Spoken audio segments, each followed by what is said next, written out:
سلطان صلاح الدین ایوبی کے زمانے میں ایک عورت تھی جو اسلام پر ریسرچ کر رہی تھی۔ اس نے اسلام کے بارے میں کچھ سیکھا، بہت کچھ پڑھا۔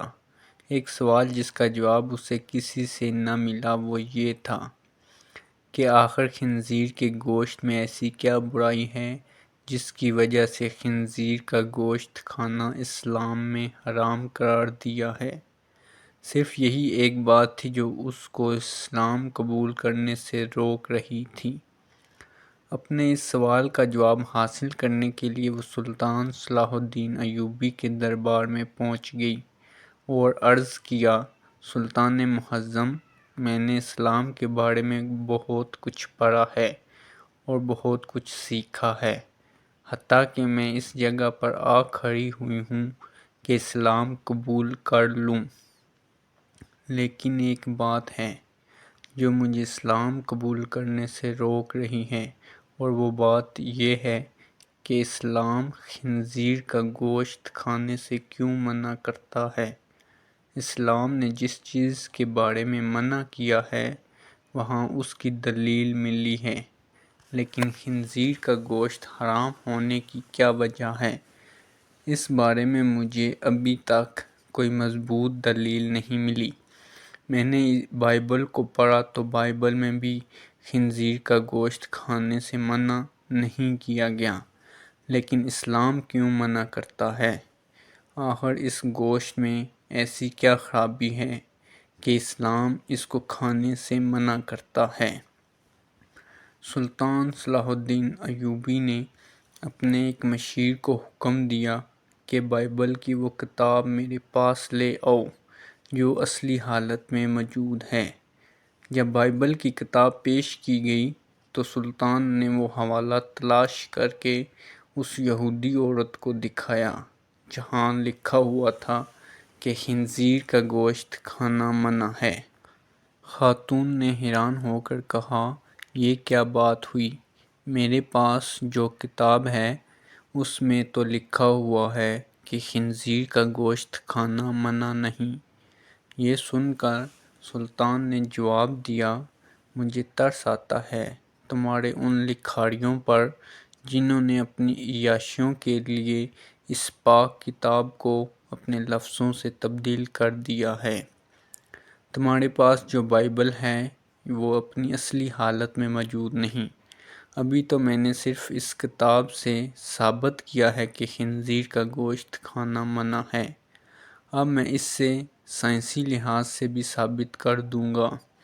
پھر سلطان نے اس عورت سے کہا کہ کل صبح خنزیر کا گوشت پکا کر میرے دربار میں لے آنا۔ دوسرے دن اس عورت نے خنزیر کا پکا ہوا گوشت سلطان کی خدمت میں پیش کر دیا۔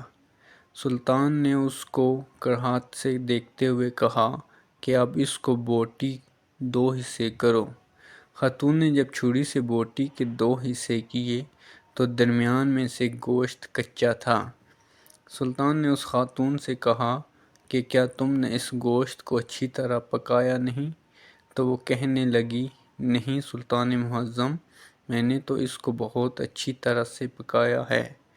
تو سلطان نے کہا کہ اب تمہاری سمجھ میں یہ بات آ گئی ہوگی کہ یہ حرام گوشت ہے، اسے جتنی بھی اچھی طرح پکایا جائے یہ درمیان میں کچا رہ جاتا ہے، اور جب یہ تمہارے پیٹ کے اندر جاتا ہے تو بہت سی بیماریوں کا سبب بنتا ہے۔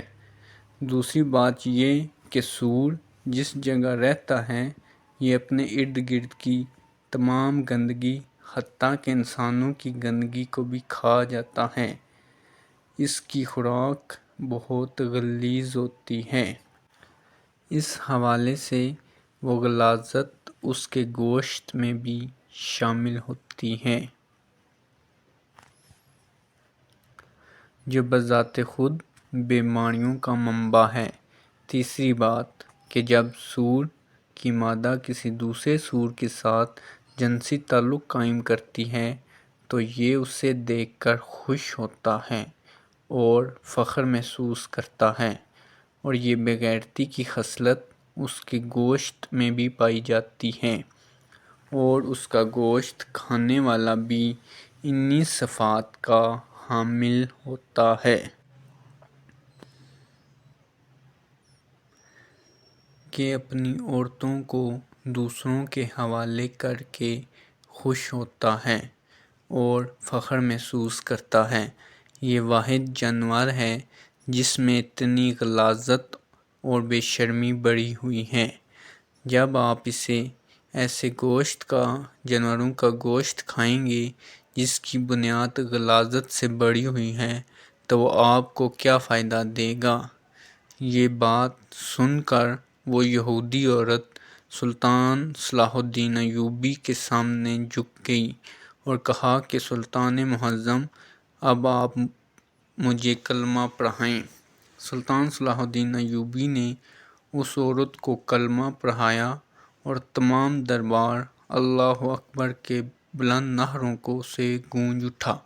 سبحان اللہ!